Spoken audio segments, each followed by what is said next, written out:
Good morning, everyone. Welcome to session 3, day 2 of our negotiated rulemaking for school loan forgiveness. My name is John Weathers. I'll be co-facilitating with Brady Roberts today from FMCS.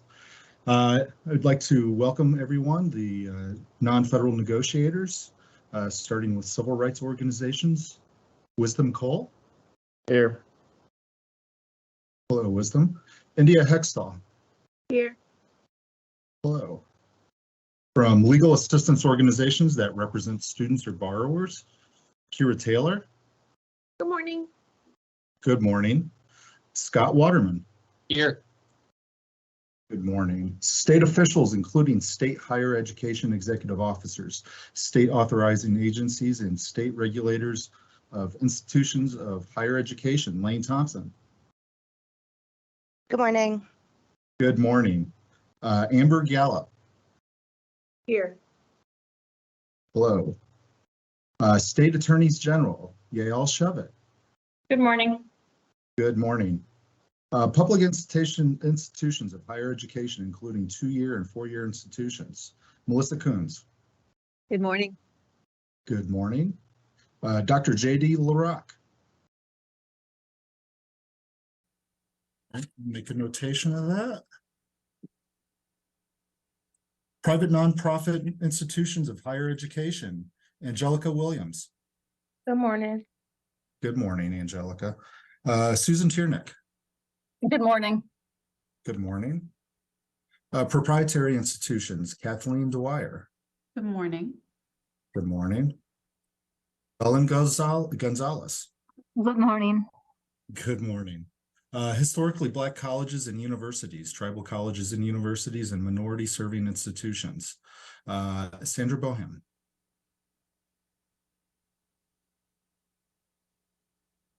Sandra, are you here? I'll make a note of that and alter if and when she comes in. My understanding is Carol Peterson is not going to be here today. I'd like to make a note on protocols. Protocol 5, paragraph A. Absence is the equivalent of not dissenting, just as a reminder of that, in case we have a situation with that. Federal family education loan lenders, servicers, or guarantee agencies. Scott Buchanan. Hey, good morning. Good morning, Scott. Benjamin Lee. Morning. Good morning. Student loan borrowers who attended programs of 2 years or less. Ashley Pizzuti. Good morning. Good morning, Ashley. David Ramirez.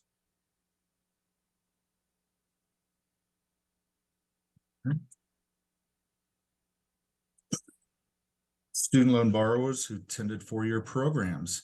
Sherry Gamage.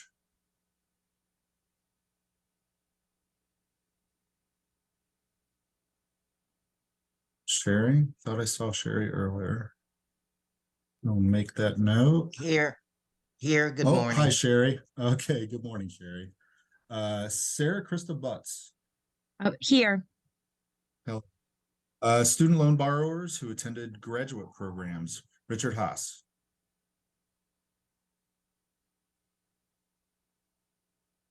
Good morning. Good morning, Richard. And Dr. Jalil Bishop. Here. Hello, Jalil. Currently enrolled post-secondary education students. Jada Sanford.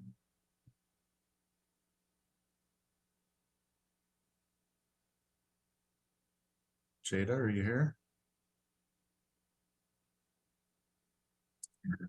That notation. Jordan Nellums. Good morning. Good morning, Jordan. And for U.S. military service members, Mr. Vincent Andrews will not be present today, so I've made that notation. Again, reminding everyone that absence is the equivalent of not dissenting.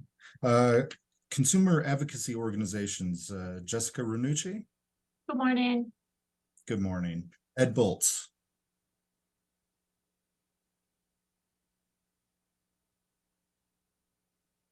Ed, are you here?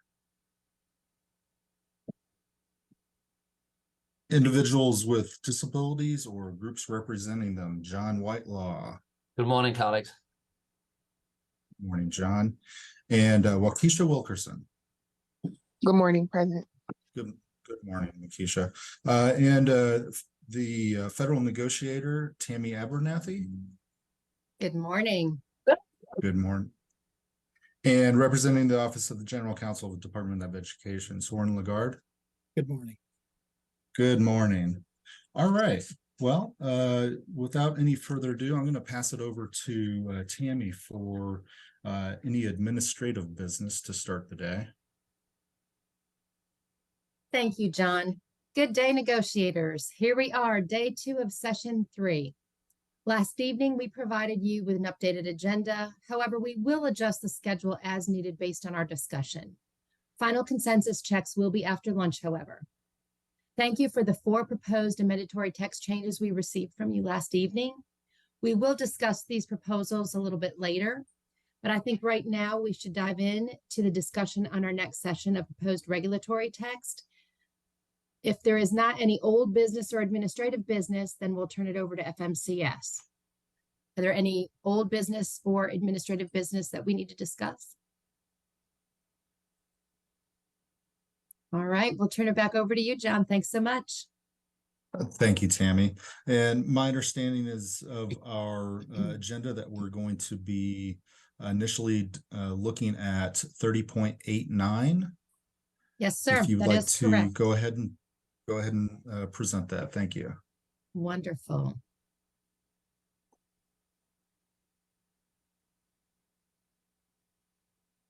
Great. Thank you, team. This section lays out a separate policy for addressing negative amortization from the ones that we discussed yesterday. This section does not have set borrower eligibility requirements. It would waive up to $10,000 of the amount by which the borrower's balance exceeds what they owed upon starting repayment. We believe this provision would capture, excuse me, excuse me.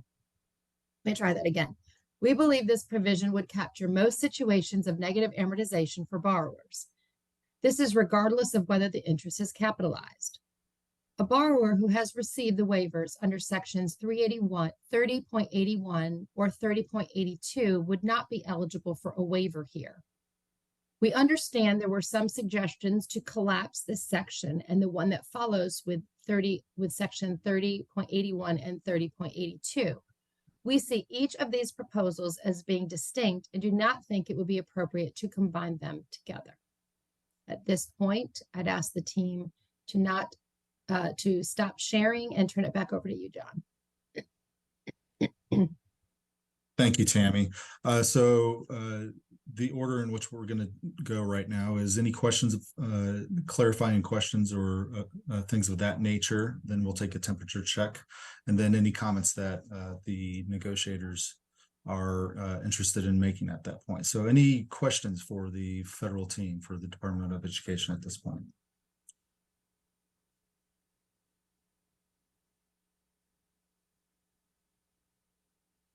All right, I see Lane has her hand up. Go ahead, Lane. Good morning. Thank you. My question on this part is where did the 10,000 and 20,000, or rather the $10,000 cap come from? I'm curious kind of why that number was chosen.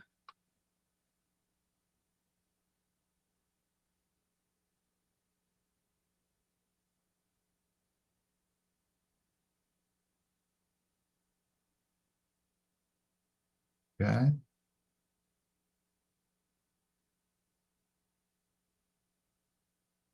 John, it's a level that Yeah. we thought it's a level that we thought was appropriate to provide for all borrowers. And we Thank have you, the Tammy. ability for lower income borrowers to have additional relief. So that's what we did. Okay, thank you. All right, any other clarifying questions as it regards to 30.89? Any other questions before we go to a temperature check? All right, folks, let's see our thumbs. Thumb up is agreeing. Some sideways is you can live with it. And obviously thumb down is dissenting. So let's do a temperature check on 30.89.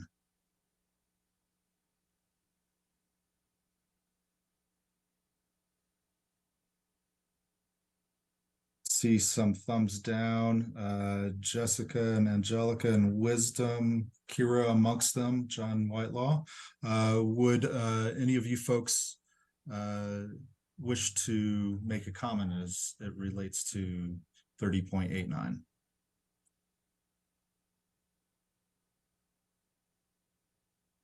Got Kira first. Go ahead, Kira. I'm happy to kick us off. I do not agree to this proposal for the reasons that Yael and others mentioned yesterday. It doesn't make sense for the department to constrain its discretionary authority at these limits. In addition, as I mentioned yesterday, we see folks, I know we're going to talk about the low income borrowers provision next, but I see low income borrowers who have accrued more than $20,000 in interest and capitalized interest beyond the original principal borrowed. And so this just doesn't go far enough. Thank you, Kara. Real quick administrative note. Ben Lee is coming in for Scott Buchanan to the table. Welcome. Yael. Thanks. Listen, I said it yesterday, Kira just summarized it well, but I can't agree to a provision that includes this cap. I think it makes, it constrains the department's ability to address the actual harms consumers are experiencing. And I think, certainly we're aware of borrowers who have significantly higher accrued interest than this. It also doesn't make the most sense to me because the department can draft the regulations in a manner that allows it to respond to the situations that it's experiencing and then apply those regulations in a way that it thinks is appropriate in light of the circumstances that it's trying to address. So to the extent that the department decides, and I'm not commenting on whether or not this makes sense, but to the extent that the department, after its own analysis, makes the decision that it wants to grant $10,000 of debt relief to all borrowers who fit the criteria under the section, it can do so without limiting its ability to provide additional relief to other cohorts of borrowers who should, in fact, get additional relief based on the extent of their accrued interest. So my suggestion is that the department remove the cap, which serves no purpose other than to constrain its own ability to be responsive in a manner that I think is to the benefit of both borrowers and the department. Thank you.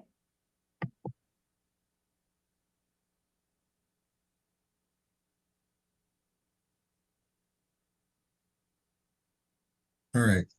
John Whitelaw. Just a variation on that. We've heard both at this negotiation and in previous negotiations, the department has said, we never want to constrain our ability to do things, particularly when we have suggested things that would constrain their ability to do things. I don't understand why they would want to constrain their ability. I just don't understand why they want to say, well, we're going to limit ourselves to 10K. I don't understand why they would do that. Taking away the cap doesn't mean they have to give people more than 10K, and I think everyone acknowledges that. But why on earth would the department want to limit its ability to provide greater relief when the circumstances warrant? That's why, while yes, clearly 10,000 is better than nothing. From my perspective, it's nowhere near good enough to support this proposal. Thank you. Thank you, John.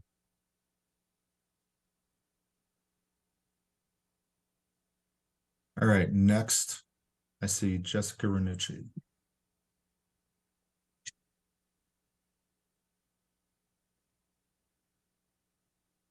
Jessica, you're still muted.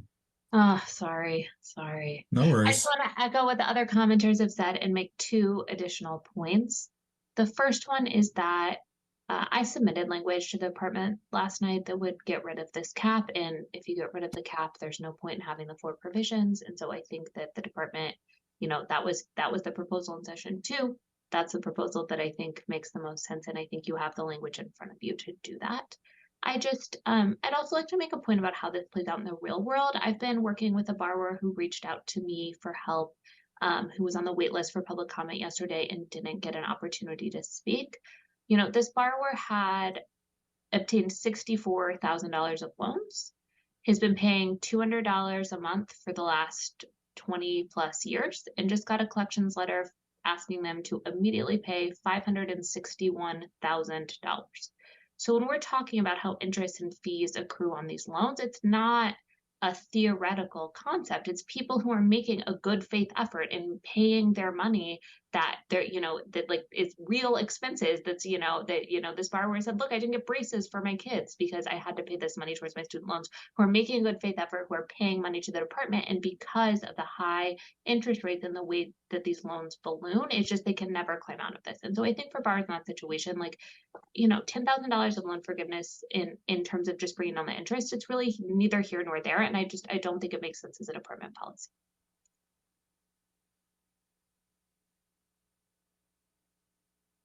Thank you, Jessica.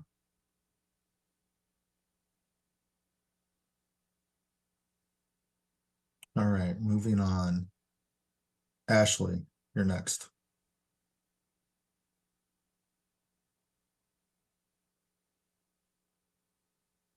I'm just going to echo what the others have said, that it's just not enough. Every day in organizing, you know, and a lot of my borrowers are still trying to navigate borrower defense, and that's a whole other thing. But we're looking at people who have been paying their loans for 10, 20 years, and they have paid them every month, and yet they still owe, they've already paid off what their principal amount was. Their loans are still 80, 120, some of them $200,000, where the majority of that is interest. And so it's really hard for me to vote on something where $10,000 is a drop in the bucket for these people. And so I can't in good faith vote on this. Okay, thank you, Ashley. Tammy, I see your hand is up. Go ahead. Actually, I'm going to put it down for now and let others finish their comments, and then we'll address it. Okay, thank you, Tammy. Thank Appreciate you. it. We'll circle back to you. All right. Next, I see Wisdom. Go ahead, Wisdom. Thank you, John. Just definitely want to agree with my colleagues here on this call, particularly around this interest capped, but want to speak to it from the perspective of the members of the NAACP as well as Black borrowers. You know, we've talked about this beforehand, where for Black borrowers, the amount of student debt that occurs nearly doubles after graduation, and that's primarily because of interest. And so by setting interest caps at this level, this doesn't provide an equitable solution to the members that I serve, to Black borrowers.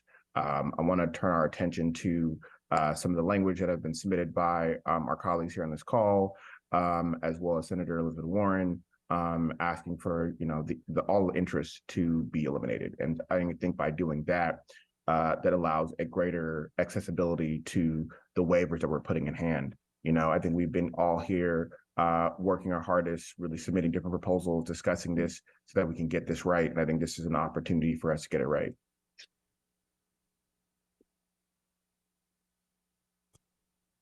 Thank you, Wisdom. All right, next I have Yael. I just want to, you know, speak to what both Wisdom and Ashley just said, and just make the broader point that I know that members of the department understand, but the context here to consider in viewing this provision is a history of unbelievable servicer failures and departmental failures that have resulted in borrowers being in the position that they're in right now. And the solution that those borrowers need is not a small one, right? It's a significant one. And it's a recognition of the circumstances that they found themselves in, and the fact that they're not responsible for the breakdown in the system. This rulemaking is an opportunity to actually create a clean slate for people who have been struggling for years under the weight of their student loans, but quite frankly, also for the department, who, and I want to recognize this, over the course of the last couple of years have been making real regulatory efforts to improve the servicing system the context of student loans to try to prevent problems from happening in the future that happened in the past, but you really can't do that without providing people the relief that will address the problems that have already happened.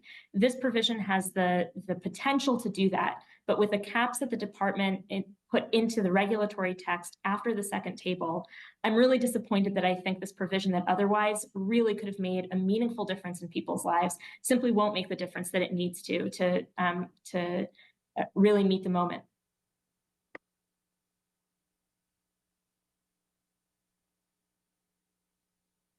Thank you. Melissa, you're next. Thank you. And first of all, I do want to say thank you to the Department of Ed.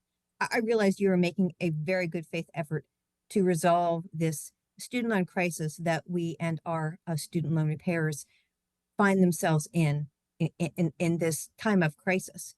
And we all see this current measure as a stopgap to fix, because we want to fix this current issue and then move on to solve the real problems in the loan borrowing that have created these problems in the first place. So knowing that the department is making a good faith effort along these lines, and I know I've heard Tammy say that they've picked these figures because they've seemed appropriate, is there something that we're missing? Can you explain to us more from the rationale of the Department of Ed why these caps are being imposed and why these particular figures are being picked? If there's something that we're missing in this conversation, I'd love to hear it, because I do want to be considered a good partner in helping to fix this crisis so we can move on to ultimately fix the loan program that is broken for our borrowers. Thank you.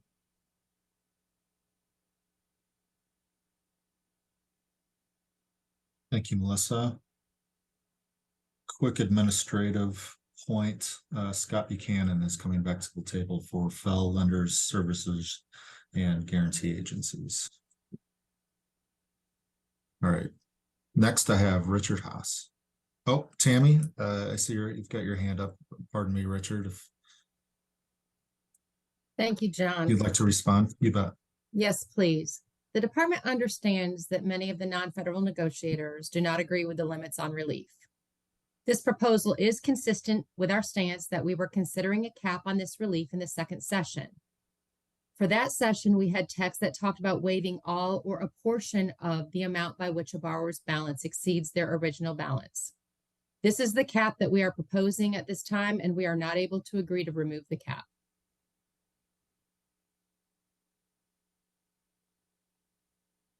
Thank you, Tammy. I know that's addressing a lot of the issues that we're discussing right now. Richard, thank you for your patience. You're next.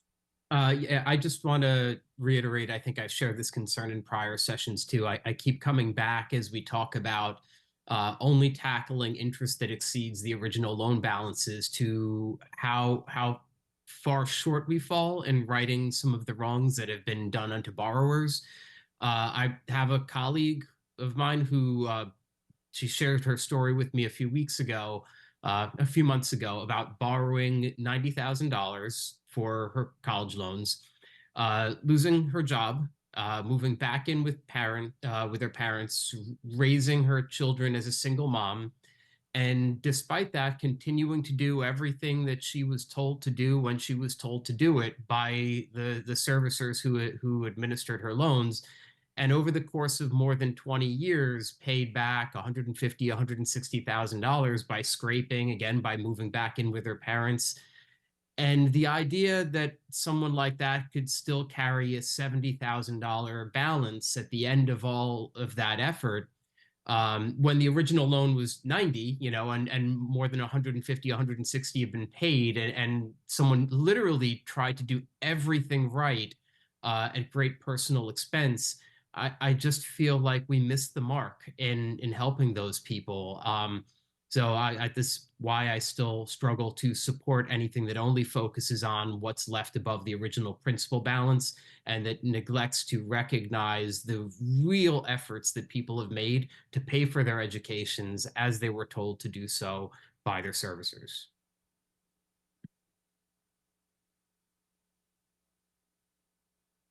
Thank you, Richard. Next, I have Kira. I also wanted just to add in the consequence of not meeting the moment and not providing a solution that's appropriately tailored to the scope of the problem here. Legal aid attorneys across the country talk to borrowers who are absolutely panicked about their ballooning balances, who say, I have no idea how I'm going to do this, who are terrified about missing their student loan bill, and are making impossible choices to pay off that debt. And the unfortunate thing is that even if we're able to get them enrolled in an income-driven repayment plan that has a low or $0 monthly bill, the borrower is still terrified about that ballooning balance that is still hanging over their head. They're still worried about what's going to happen if the IDR plans don't exist anymore, for example. And it makes them extremely vulnerable to debt relief scammers. Who take advantage of this fear on the part of the folks that we work with. And so again, I think there are more reasons to remove the cap here. And I deeply hope that the department considers them. Kira. An administrative note, Jalil will be coming in for Richard to the table. Welcome, Jalil. Next, I have Sherry Gamage. Morning. And while I appreciate the rationale that the department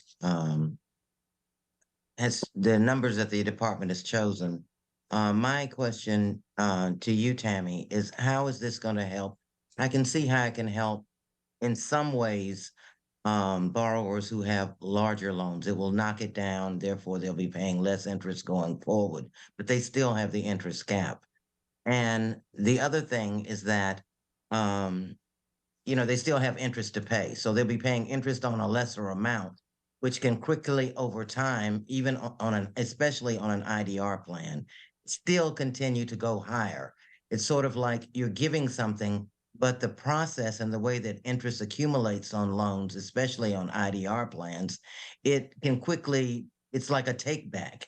It's like you're saying you'll give something, but it can be quickly taken back if the person doesn't pay that loan off immediately. So it's not an immediate, it's not fixing a policy problem, which has to do with what my colleagues talked about, servicer errors, errors on the Department of Education. And quite frankly, the rationale that we chose 10 and 20 is not sufficient. It's not really transparent in explaining your thinking. So and it doesn't help people going forward.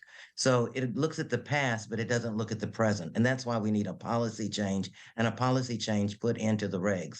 So my question to you, Tammy, since I represent 4-year borrowers, how will this $10,000 and $20,000 caps help undergraduate students or graduate students, some of whom start accumulating student loan interest from the day that the loan is dispersed?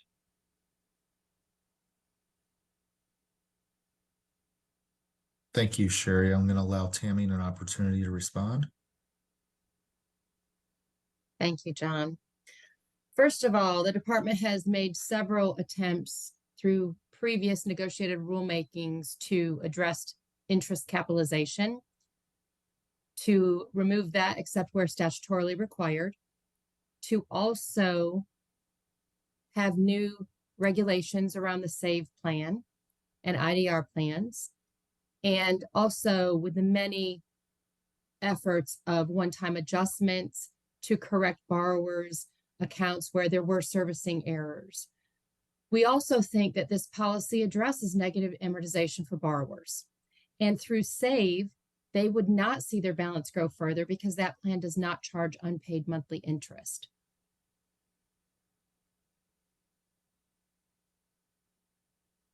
I appreciate what you're saying. However, not everyone is going to qualify for SAVE. It's not going to capture enough borrowers.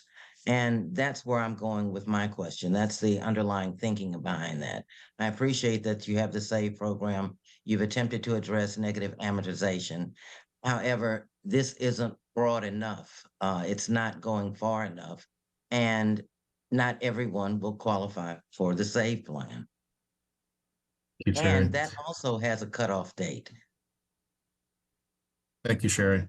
Moving on to John Whitelaw. Go ahead, John. Yeah, and I just wanted to mirror in some way what Tammy has said, and I know that seems weird coming from me, but I want to mirror in the following sense. Yeah, the department has taken the position that, look, we can't do any more than $10,000, or we're not going to do, we make a policy choice that we're not going to do anything more than $10,000 for various reasons. And when, we hear you, but we're not moving off that. I think many of us negotiators are also making a decision that that's just not adequate for us to support the proposal. And if that's where we are, that's where we are. And sometimes that happens with negotiations, but I think that, fine, the department is obviously entitled to sort of stake out this position and stick to it. But, no less than we're entitled to take out a position at $10,000 is just not good enough. So, I mean, I think if that's where we are, that's where we are. And, it's, good faith people can disagree. And I think here we have a fundamental disagreement, and that, so be it.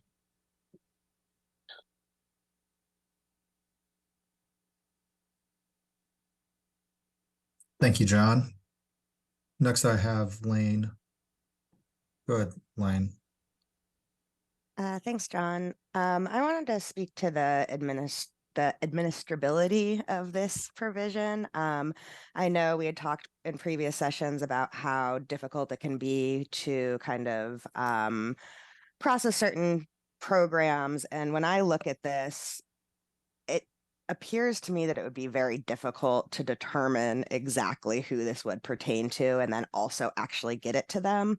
For an example, I have a borrower I'm working with right now who filed for a borrower defense to repayment during the pandemic pause. And she currently accrues $1,000 a month in interest. So if for some reason that borrower defense to repayment application does not get accepted, if that gets rejected, then she's going to have more than $10,000 in interest just from the 10 months, these first 10 months of repayment. So I just really want to point out that, based on servicers' past behavior around record keeping and, keeping track of where funds are going and how much is owed, I'm really concerned that $10,000 in interest would be difficult to determine and to get rid of. Thank you, Lane. As an administrative note,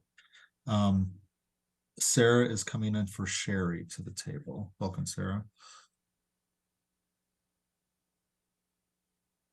Next up, I have Jalil. Go ahead, Jalil. Thank you, John.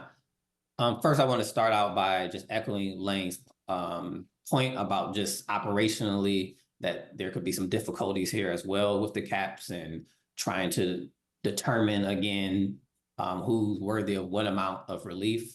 And I think I would encourage the department to think about ways to streamline and deliver this relief while taking into context all the lessons learned around the operational struggles and ineffectiveness that we see continuously play out. I also would like to add that, Tammy, to your point, you reminded us that there were prior conversations from the department about having some type of cap on relief, and that you have referred us to the SAVE plan. In fact, many times when I've raised questions during these sessions, I've been sent the entire rulemaking documents from the SAVE plan to review.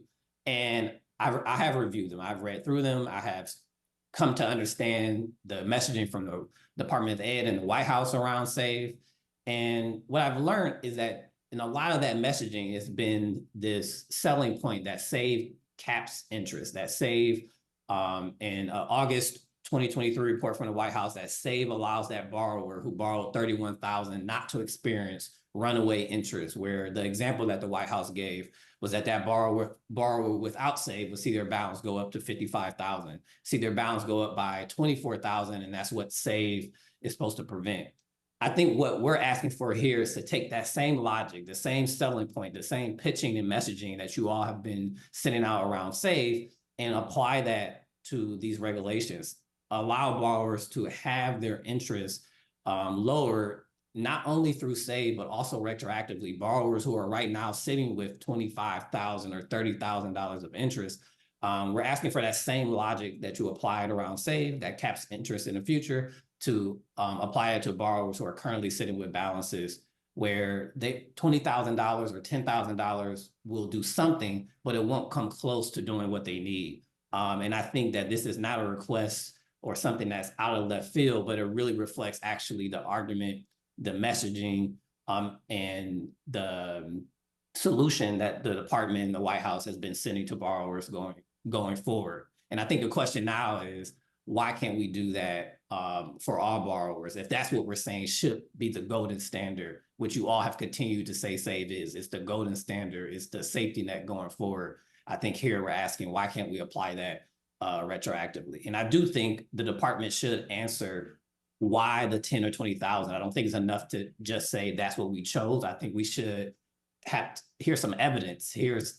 Refers to some data analysis, something that backs up that proposal in the same way we have to send proposals with rationales and evidence and so forth. Okay, thank you, Jalil. Tammy, I saw your hand up. Were you still wanting to respond? Yes, we do thank you for your comments. However, we have stated our position already. And they're really, at this point, we're happy to hear all that you guys are continuing to say to us, and we'll listen to it. But we have set our position at this point. Okay, thank you, Tammy. In light of that comment from Tammy, are there any additional comments that are covering new ground? Ashley, I see your hand up. It's not really covering new ground, but I just wanted to share my own personal story. I know that we have touched a little bit on service or harm. My husband and I graduated in 2006, and while some of the story includes private loans, which I know does not have anything to do with this, we graduated at the beginning of the housing crash, and we're not able to find anything above minimum wage. We would call our services. We were on the phone with them for less than 10 minutes, stating, we don't have income, we can't pay rent. They're like, that's fine, just take forbearance. No explanation of how the capitalized interest would compound daily. Each one of our loans in 2006, after 18 months of forbearance, ballooned by over $40,000. So because of the fees that were added, because of the capitalized interest, and the fact that nothing was explained to us on how this would work or what we would end up owing after that forbearance, we had no idea that our loans were growing. And I know that I am not alone in this situation of having these outrageous loans just balloon to unbelievable amounts.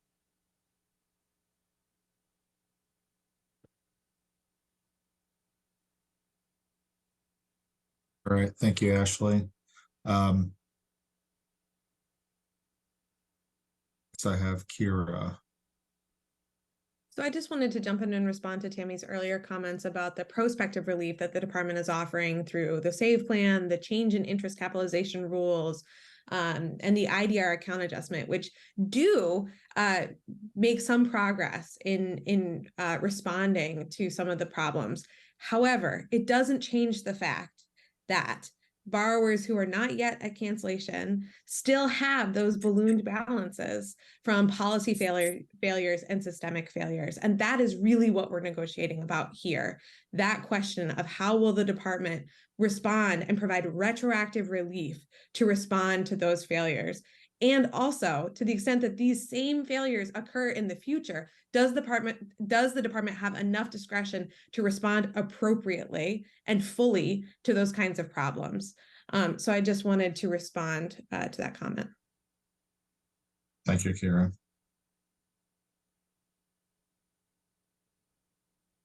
All right, next I have Angelica. Angelica. Yes, just the same. Thank you to Ed for, looking into these regulations and trying to find a solution. But I have to disagree with the limit. And I know, Tammy, you've mentioned wholeheartedly why the limit is there in your position and Ed's position on the limit. But I only asked to re-review the limit from a different lens Because as an individual who has practiced financial aid for 17 years, I don't think that limit is consistent with how we've seen interest applied to loans, meaning that we're just going to see the student in the same position they were previously in by the next interest quarter. So it's not where we feel it would be an unintentional fail, as we believe it will be, as one will believe that it's a relief to the student, but it is actually is going to flatline within the next interest quarter, or the next billing statement for individuals who are in a distressed position. And just to echo Kira, I don't think the other repayment plans are really going to address it from another perspective.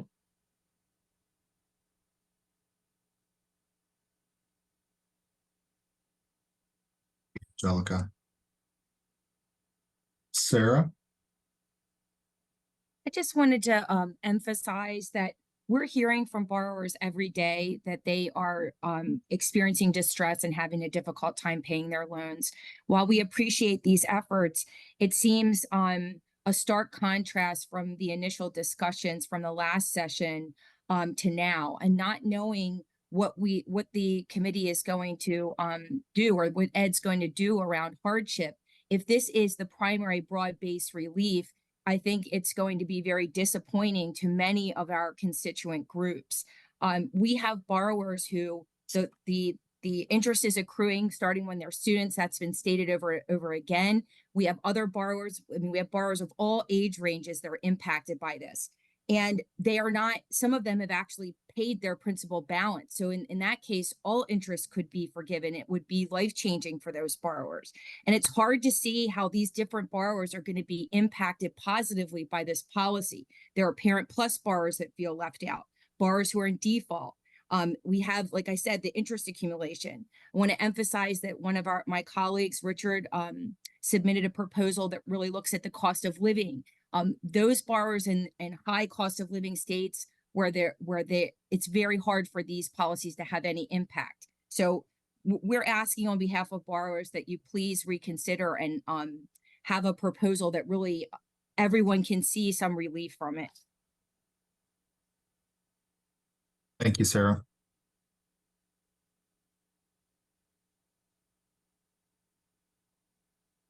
Next, we have Jessica.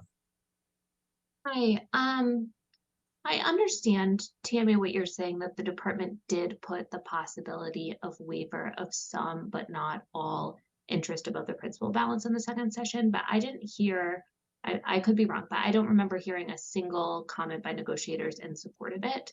You know, I know we've been talking about this for a while.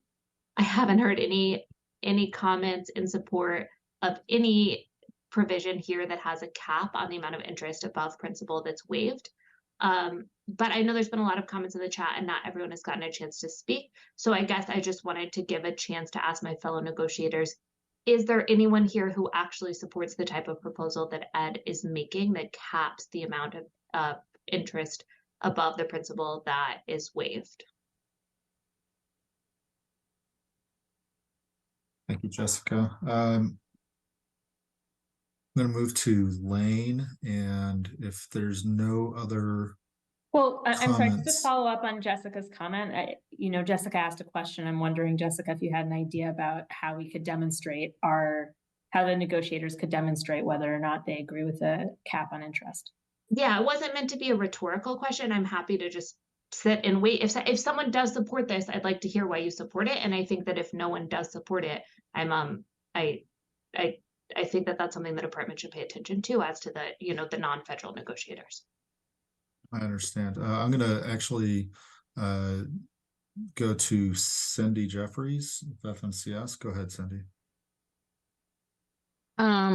Thanks, John and Jessica. Thanks for calling the question. We do appreciate it. For the protocols, it does state, to preserve time, the negotiator should not repeat a previously made point when it is that negotiator's turn to speak.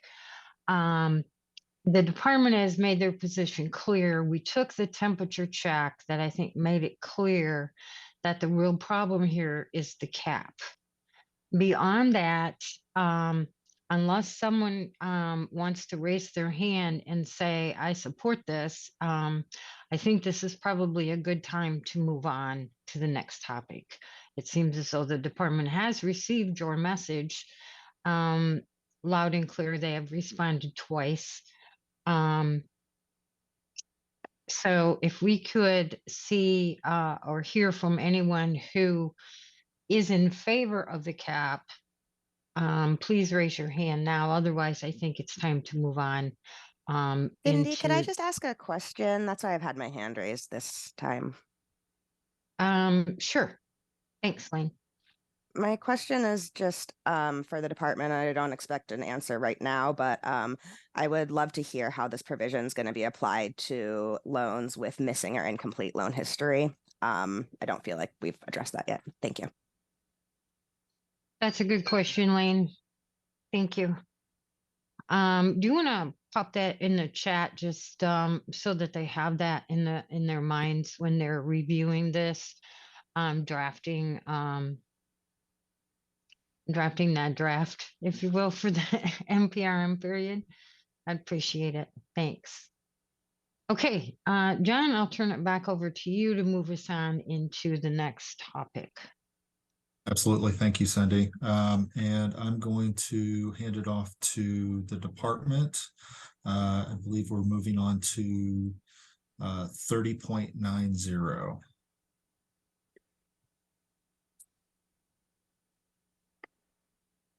Thank you, John.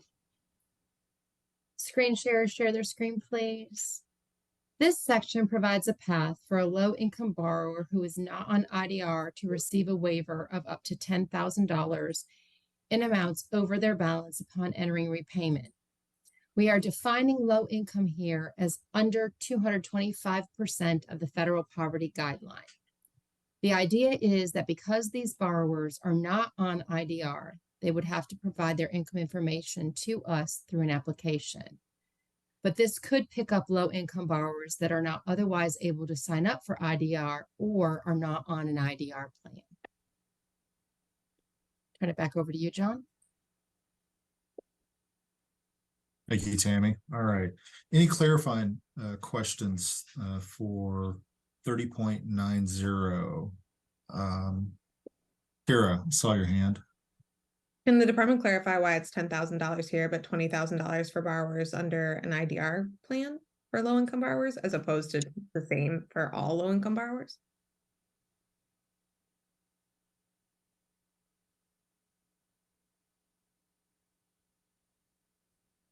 These particular borrowers would get $10,000 and then another $10,000, so the amounts do work out to be the same. Does that help? Anthony? Great. Thank you, Tammy. And I'm showing that Richard is coming back to the table. Welcome, Richard. All right, any other questions or clarifying questions as it relates to 30.90 before we take a temperature check on this? Kira, did you just leave your hand? Okay, thank you. All right, any other questions? All right, let's move to a temperature check. Thumbs up, thumbs sideways, thumbs down. See some thumbs, please.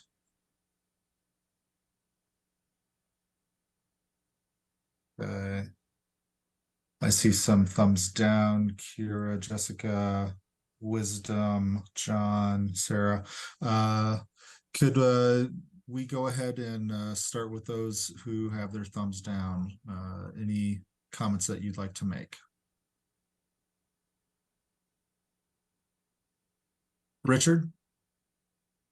Yeah, hi. I submitted language yesterday. I recognize it was for part 3081, subparts B and B2, but I have the same concerns here with any reference to 225% of the federal poverty line being used as a litmus test for economic hardship for borrowers. That number just it is completely meaningless and for broad swaths of the American public. In my position that I shared yesterday, the regulatory language that I submitted, I pointed out that according to where I live in Suffolk County on Long Island, the poverty line was identified as 55,500 for a single income household, whereas it's 27,500 According to the FPL, it's literally half of what it cost here. Actually, I was doing the math on this a little bit earlier today, and in any state that has something like a $15 minimum wage, the federal poverty line is actually below minimum.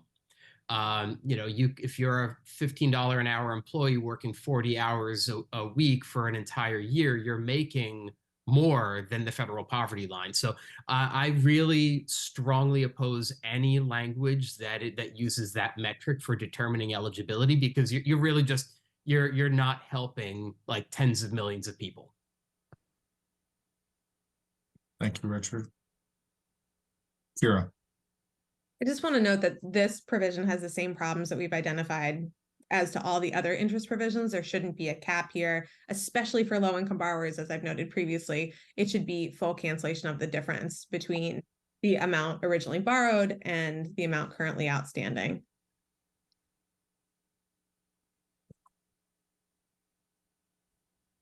Thank you, Kira. Next, I have Ashley.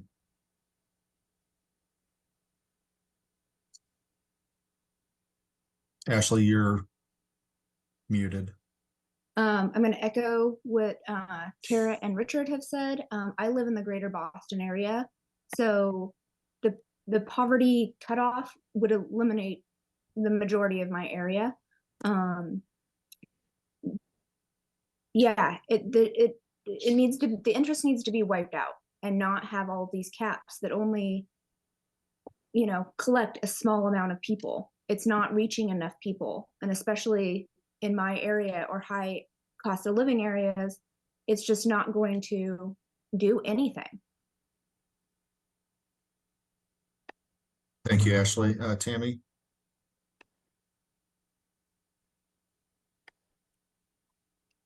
Using the federal poverty guideline is a longstanding approach. We use it in IDR. We think it is an appropriate use here.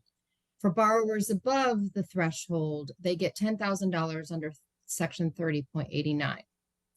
And 225 mirrors existing programs under the Higher Education Act, which we have improved from 150 to 225% to capture more people.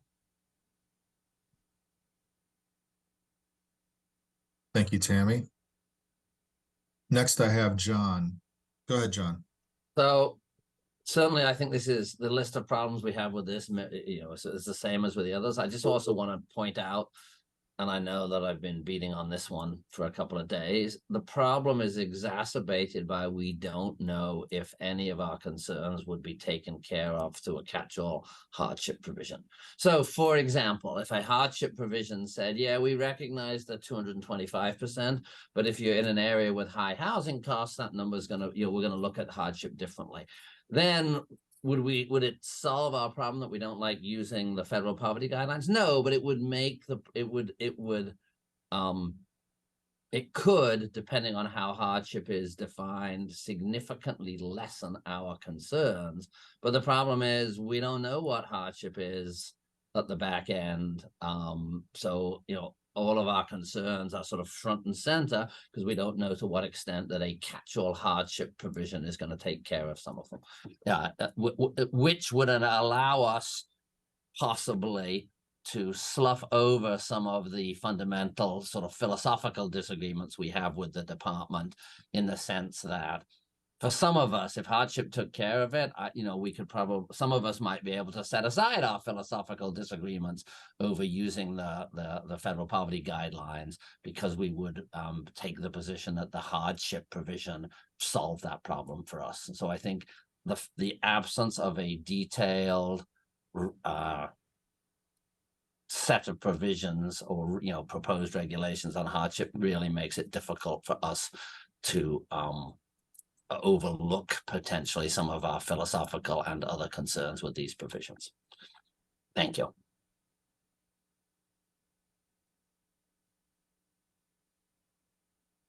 Thank you, John.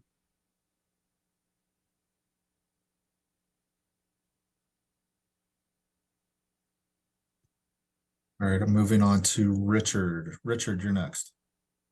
Thank you. I think John makes a good point here.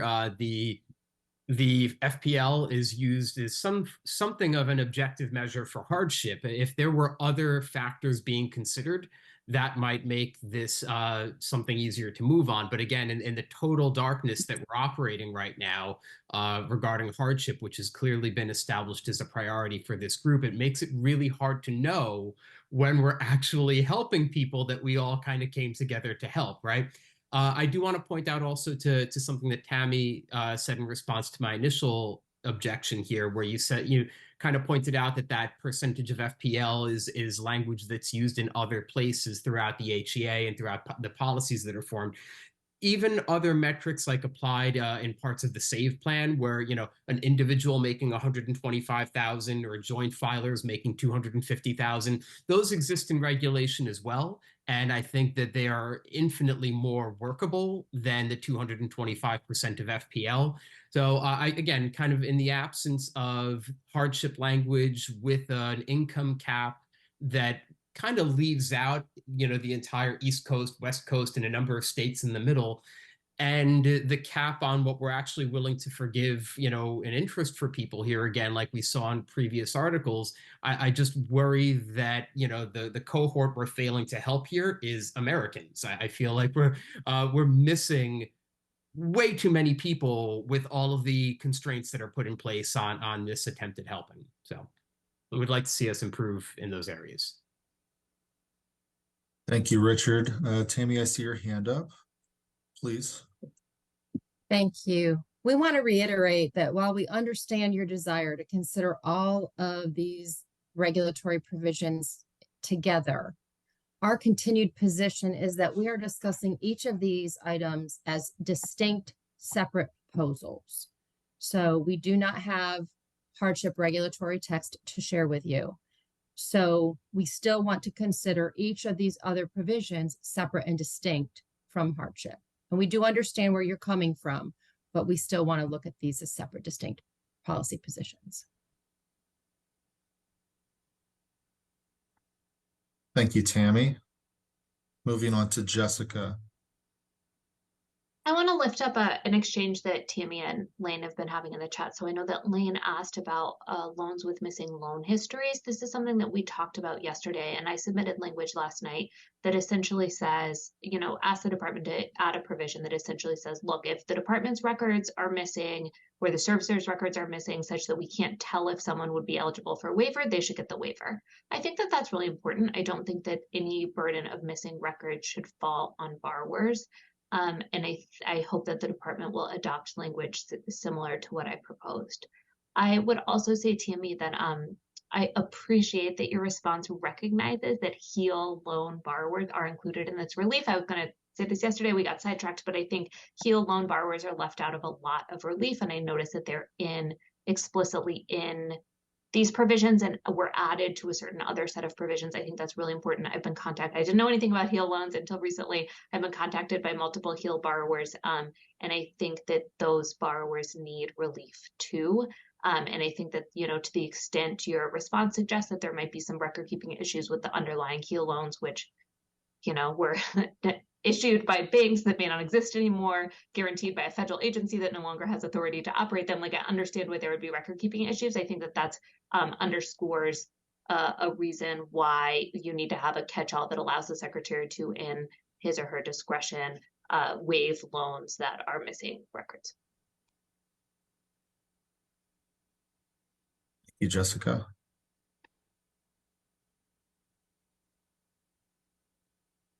I've got John Whitelaw next. Go ahead, John. Thank you. I just wanted to respond, and again, this is a debate / discussion that we had yesterday. We'll probably have again this morning. We'll probably have again this afternoon. I appreciate the department's response that their view of these is we need to look at each one narrowly and in isolation. That is not the view of some of us, and we again have a fundamental disagreement of how to look at proposals.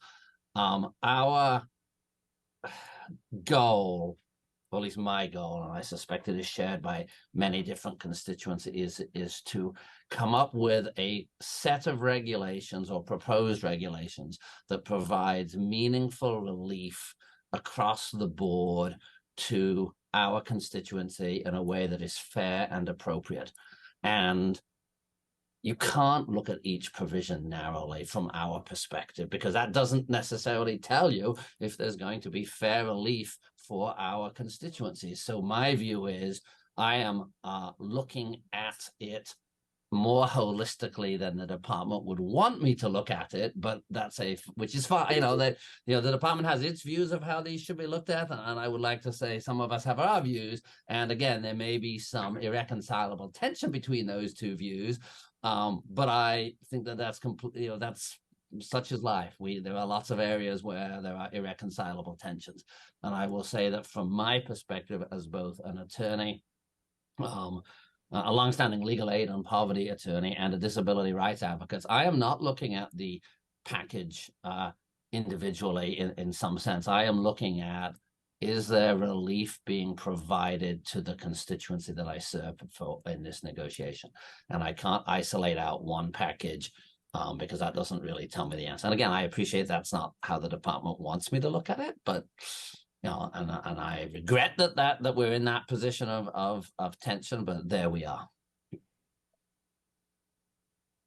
Thank you, John. Tammy, I see your hand is up. Would you like to respond? Yes, thank you, John. Sometimes tension is good when you're in negotiations. I equate that to being a diamond that gets thrown into the fire, and what comes out of that is something polished and new. So hopefully that will be the same thing that we can agree to throughout these negotiations. We have at least the dispersed balance amount, which is what we would rely on if we needed to. There are places where it gets more complicated, but for negative amortization, we think those are generally going to be a smaller number of borrowers as compared to the total. So we would look at that dispersed balance amount. Thank you, Tammy. Lane, you're next. Thanks, John. A couple thoughts. One is that without a hardship proposal, I think I kind of have to assume this is what folks who are suffering from hardship are getting, is this part here. And I just don't really think it's sufficient, mostly because of that record keeping issue. As an example, if somebody has a joint consolidation loan with somebody that they're divorced from, it might be pretty difficult to figure out how much of that loan was above the $10,000 that was originally, or was above the original disbursement amount, considering that two different people had the loans dispersed, it was later combined, and now one person has it. So that's just an example of a group that might be kind of difficult to determine how to apply a provision like this. The other thing I wanted to add is, folks who have both Parent Plus and their own loans, that might be another group where it'd be really difficult to figure out how to apply a provision like this. And mostly what I want to kind of bring to the forefront here is that while these provisions are separate provisions and we're addressing them that way, I think it's also important to point out that borrowers are not experiencing these as separate things, right? Borrowers experience this all as one phenomena.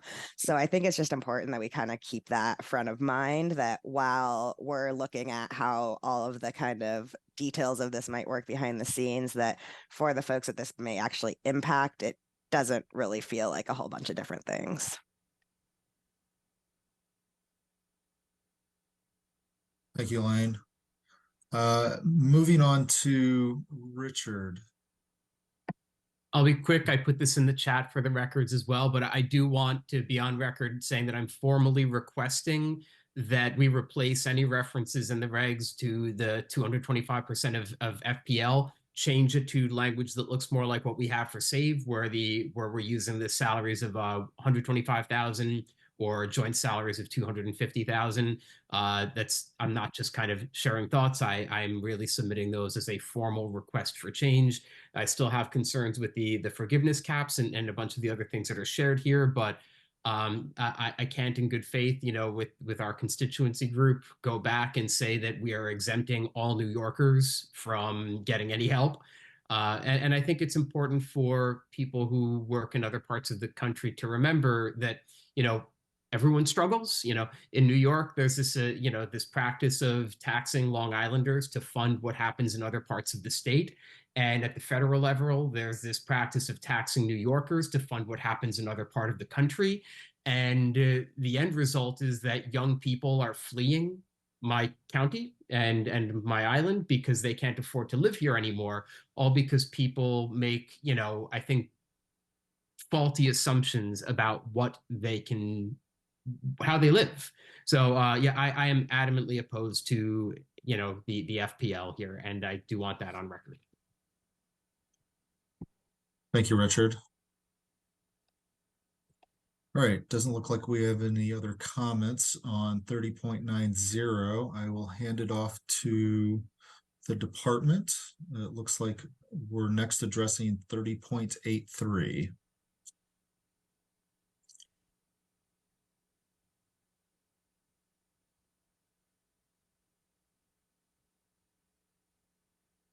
All right, moving right along. Before we turn to the conversation we had on this topic yesterday, I want to highlight a few things. In the last session, we proposed a waiver for loans that had first entered repayment 25 years ago. We've adjusted this language to include a new provision that provides a waiver for borrowers with only undergraduate loans that first entered repayment 20 years ago. We have also adjusted this language to reflect Jessica's good suggestion to base this waiver upon the date the loan entered repayment, which is simpler to follow.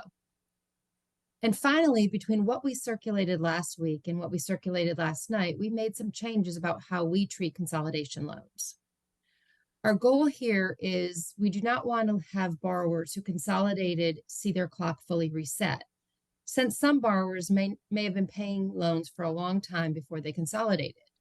And at the same time, we do not want to forgive significant amounts of loans that are not as old. So we are proposing to treat loans consolidated before we started this process differently from those consolidated after, where we might be picking up newer loans that we did not intend to include. For consolidations that occur after we started this process, we are proposing to use the date that represents the midpoint between the date the oldest and newest loan in the consolidation entered repayment. That is our current best thinking of how to balance these, to balance these issues.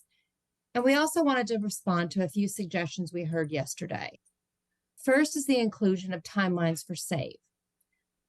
The time that counts towards SAVE or IDR is not the same as what we are crediting here. We are talking about using the waiver authority here as opposed to the income contingent repayment authority we used for SAVE. Here we're looking at thresholds of 20 or 25 years based on what exists in statute. The idea is for many borrowers who have longer periods in repayment today who might have already reached forgiveness had they been able to use IDR plans when they first entered repayment. We do not think the same logic applies to SAVE, where we just created those thresholds. The second issue is related to making this forgiveness ongoing as opposed to one time. We're not able to accept this suggestion at this time. We've been considering the items related to borrowers who are eligible but have not applied, and those whose programs or institutions lose aid because they did not provide sufficient financial value as the ones that are best suited for ongoing actions. The other policies, such as the different ones related to negative amortization, and this one we see as one-time actions to address issues.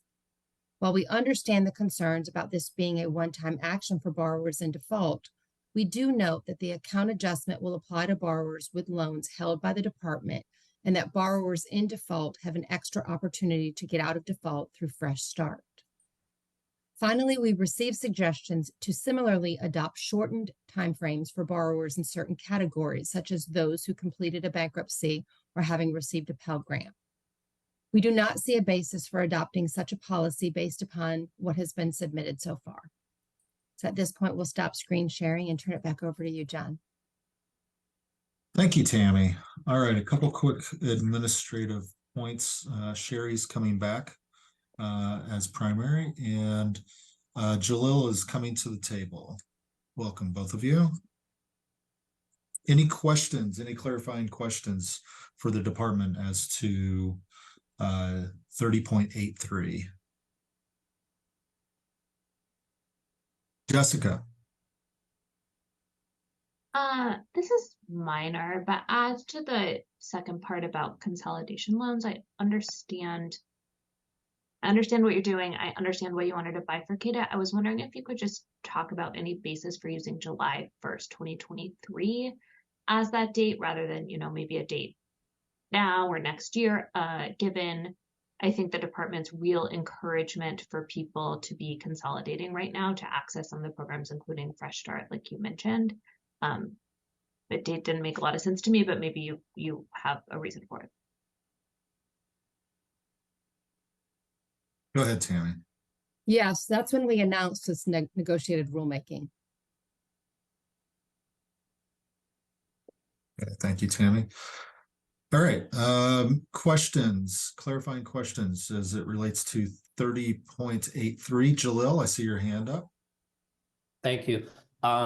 Just wondered if the department could speak more to so my understanding, the department said for proposals around particular categories, if it was, students who receive Pell, other categories that many negotiators have identified as being distressed borrowers.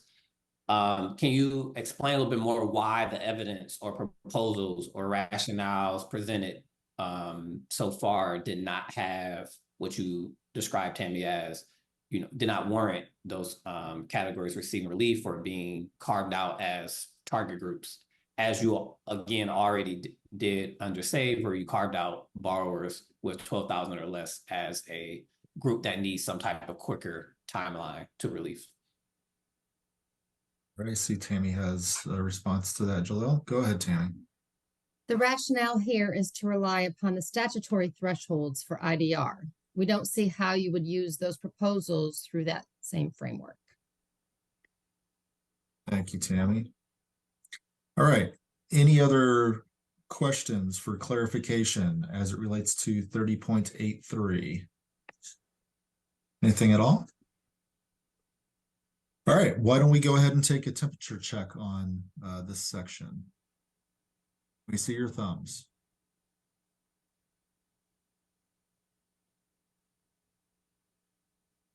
Okay, keep them up there for a moment so I can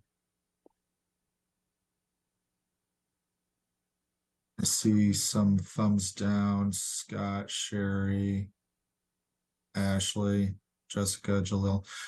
Those thumbs down. Any comments as it relates to 30.83?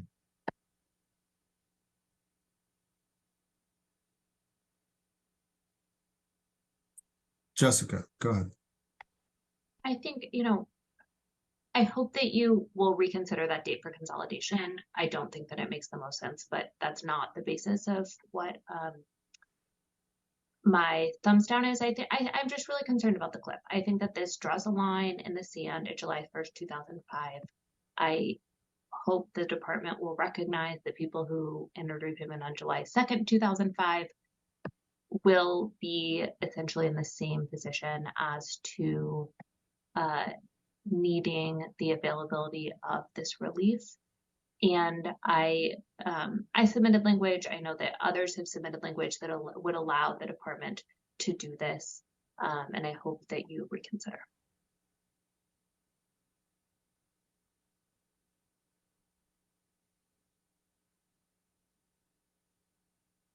Thank you, Jessica. I next have Ashley. I too can't agree with this, Cliff.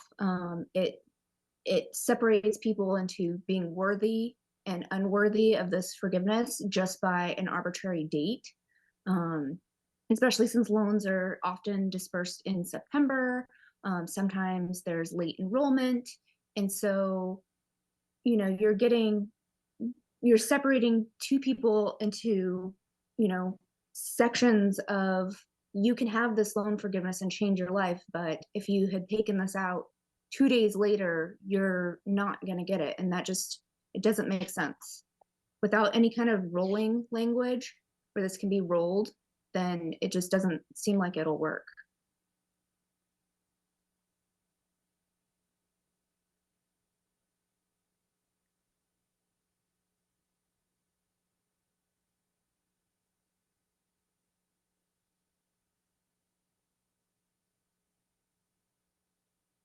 John, you're on mute. Thank you, Cindy. Thank you, Ashley. Next I have Lane. I have a borrower who most recently attended school in 1999. She reconsolidated all of her debt in 2006 at the instruction of the department.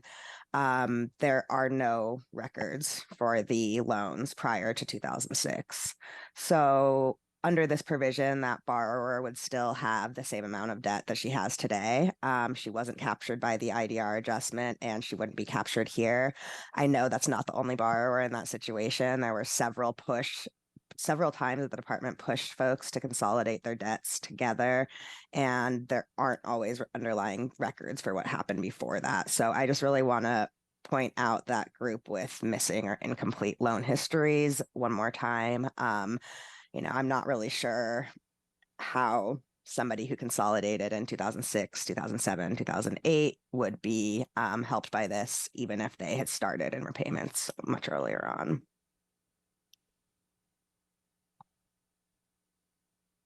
Thank you, Lane.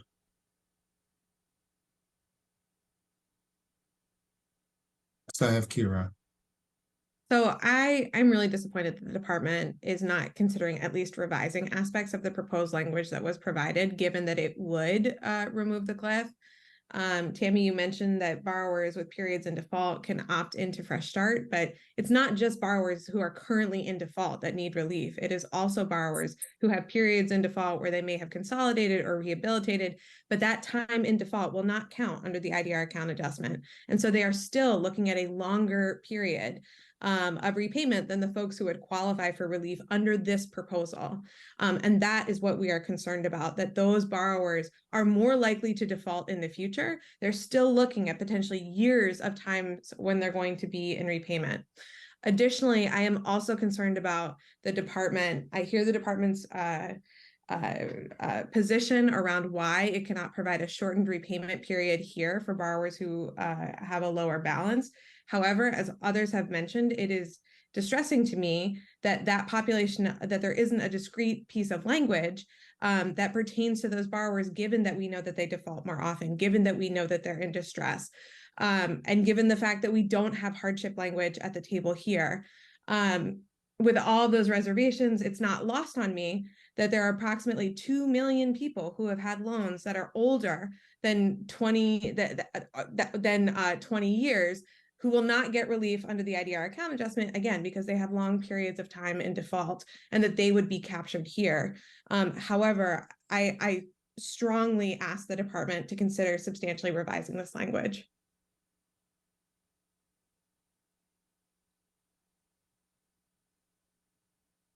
Thank you, Kira. Next, I have Yale. Thank you. And I won't belabor the point because I think Kara just said everything I wanted to say. The one thing I'll note is, the department had asked in the past to see some proposed language to smooth this cliff and address the concerns that we're raising today. And the department now has those proposals. So I do really, implore the department to review them and reconsider this. This is a unnecessary hardship to impose on borrowers who are in a category where they are especially vulnerable and need additional relief. Thank you. Yeah. All right, quick administrative note. It looks like Richard's coming back in as primary, and I'm going to move on to Sherry. Thank Sherry, you. you're next. I wanted to take my hand down because I agree with what Yale is saying and what many of the other fellow negotiators have said. And my problem is that this arbitrary, my no is related to the arbitrary setting of a date for a cliff, and that it does not, again, help distressed borrowers, those who have had consolidations, and it just doesn't capture enough people, especially four-year borrowers who consolidated years ago and still have would not be in a better place than they are now with this regulation. Thank you, Sherry, and I appreciate the comment as to not repeating previously made points, hearkening back to what Cindy said earlier. So moving on, we've got John Whitelaw. Go ahead, John. Just very briefly, it's the cliff. I am really on the fence on this one. And I think if, there were various proposals made about fixing the cliff. And for me, I'm not sure that you would have to go to the best fix to get me on board with this one. But to get me on board, I think you got to do something. So it's this is one of the ones where I think it's finely balanced. I'm close to at least a neutral or a yes on this, but something has to, again, am I saying that my vote is completely dependent upon getting rid of the cliff in its entirety? No, because, but something less worse than where we are now.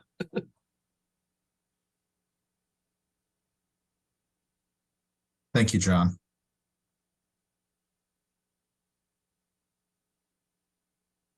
Next, I have Richard.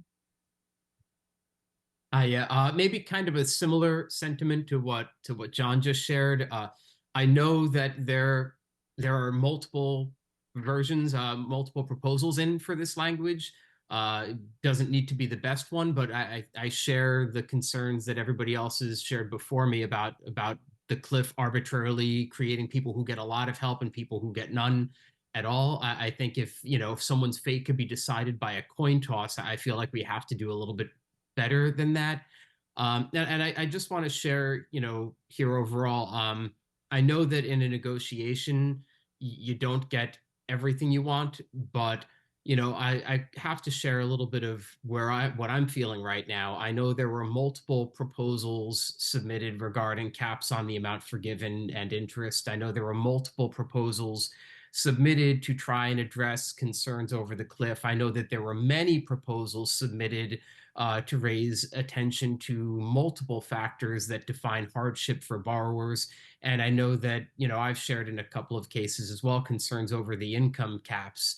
Whether I treat those, in isolation as isolated disappointments or, lump them together in a way I'm being told not to do, I can't help but feel that if it's going to be hard for me to, and I consider myself a pretty moderate, reasonable person. Again, I don't expect to get everything I want, but it's going to be hard to get behind some of those items. I feel like I'm just being totally honest. I need to see movement on not all of them, but any of them would be great.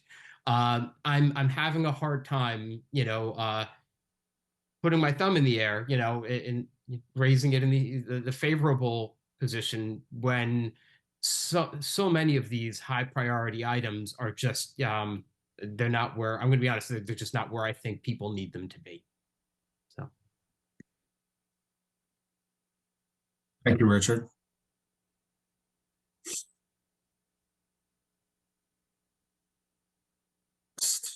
I have Scott. Go ahead, Scott. Yeah, thanks.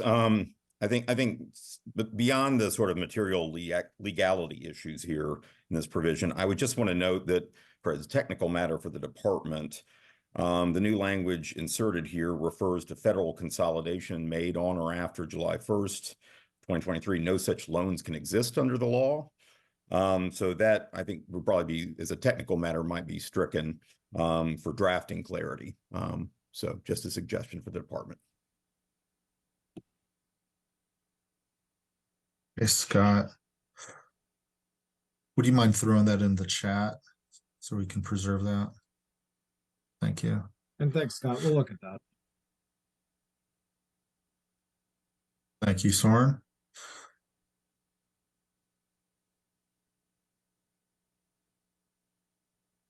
All right, not seeing any other comments at this point. I'm going to hand it off to Tammy. I see that we're through. Oh, defer to Cindy at this point. Go ahead, Cindy. Thanks. Thanks, John. I think it might make sense at this point to, you've had a long, difficult morning. I think at this point it might make sense. Go ahead and take a combined lunch and break and return at 1 o'clock, unless I hear any objections to that. And then when we come back at 1, we can promptly pick up with the discussion around 682.403, the waiver of the FEL program loan debt. Any thoughts on any objections to that? I do have, this is Jalil. I'm wondering why the break right now, rather than continuing the conversation till the scheduled lunch? First of all, there were no additional hands on this topic. Jessica now has her hands up. We're willing to continue the conversation as long as there's, hands and it involves new ideas or information for the department. Jessica? Yeah, I agree with Jalil. I mean, we don't have a lot of time today, and it seems sort of silly to waste 35 minutes here when we don't need to necessarily. Unless the department's waiting on something with the FELs, I would suggest that we just go ahead to do the FELs now. That would save us time to dive into more substance after lunch. But if the department's not ready, that's fine. Right. I think the thought is too that we don't want to break in the middle of a discussion. All right. And it will require breaking in the middle of that discussion, especially if there are additional caucuses or anything like that that need to take place during that. So that is why we're not suggesting that we move into the FEL, so that it's not disrupted by the people's train of thoughts in the lunch process. Tammy? I did just want to, we did a little research behind the scenes. The last FEL consolidation loan was made in 2010. Just wanted to put that out there for the committee. Okay. Thanks, Tammy. Jessica? Yeah, I just would be shocked if the FEL discussion took longer than 34 minutes and the department could persuade me that I'm wrong. But I'm if people want to use this time differently, it seems like people really care and we're doing a lot. And I think that it would make sense to not just sign away these 34 minutes for no reason. Unless, I mean, if the department has a reason, I'd like to hear it. But if I would suggest we keep moving.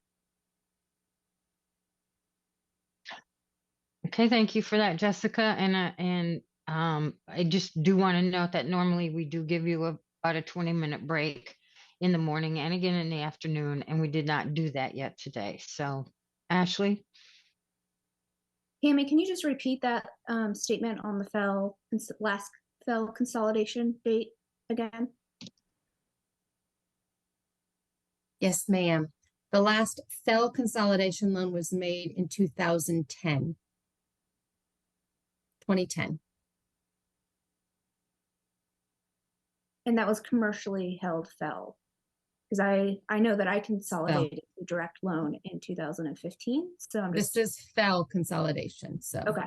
Yeah. Okay, got it. Thank you for the clarification. Yes, ma'am. Because the FEL program basically ended in 2010. So you would have only been able to consolidate into direct loans from that point forward. But the last FEL consolidation was in 2010. Make sense? Good. Jessica? Look, I don't mean to push this, but I think like what you hear from borrowers and advocates at the table is that we're here to really talk about these proposals. We care about them. We want to get the most out of this day as we can. I think the same is true as the Department of Ed. So I guess I would just put this to Tammy or your colleagues. If you really need this break, tell us you really need the break. But if not, is there anything that we can do to keep making progress right now? I don't want to take a break for no reason.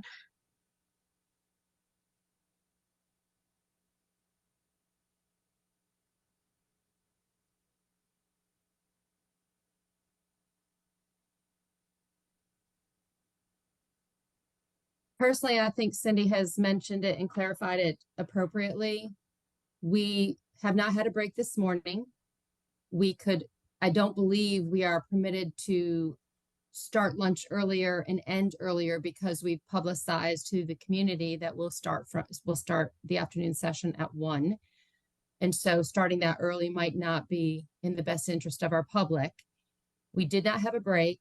And I think it is appropriate at this point that we take a break and come back refreshed and start with Fell and then move through the rest of the afternoon. I believe we have adequate time to discuss Fell and all the other issues that we need to discuss, in addition to the hardship discussion that we've left time for as well. Jalil, something new? Yes, can we take a 10-minute break and come back and get into the conversation? I don't think we have adequate time to have a hardship conversation right now. And if there's a way to build in some time on the back end to expand that conversation, I just think we should aspire to that. So can we take a 10-minute break rather than waiting until lunch? Actually, we think what would be appropriate, Cindy, is if Richard and the Fell constituency group had a caucus regarding joint consolidation, spousal joint consolidation at this time. Okay, Richard Haas? Yes, ma'am. Okay. So Richard, Scott Buchanan, and Benjamin Lee. Who else would be in that caucus? If they would like the department to be part of that, we can. That would be Ben, myself, Soren, Brian, Toby, Jenzy, Brian Siegel. Can we hear from Scott or Richard or Ben on whether or not they'd like the department in there? And or FMCS? I'll defer to Richard since I don't know what we'll be talking about. Spousal joint consolidation. Yeah, I'll be. So I received the message this morning encouraging that we do this, but I'm not entirely sure to what end either. We'll be happy to join. Would I be able to, Kira? Would you be able to join our conversation, or? All right, I'd be happy to join. Okay, thank you. I don't know how to go into a breakout. We'll set it up here. So I okay. have Richard, Scott, Ben, Kira, and from the department, we have Tammy, Ben, Soren, Toby. Help me out here, Tammy. Giselle? Oh, they already went. Where'd they go? She joined the room, but I think we're okay. I can set it up. Are you okay? But we need on record who's in that room. Right now I have in the room Richard, Ben Miller, Brian Siegel, Jenzy, Kira, Soren, Tammy, Toby, and I'm just going through, yes, Scott Buchanan. Okay. Are All right. we Go we ahead coming and back? go ahead and cut the live feed for now. And yes, when they come back from their caucus, we will get back together.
Okay, welcome back, everyone.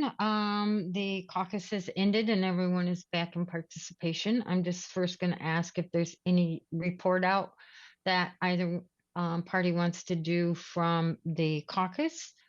If not, we will go over the outline for this afternoon session, and then we'll break for lunch.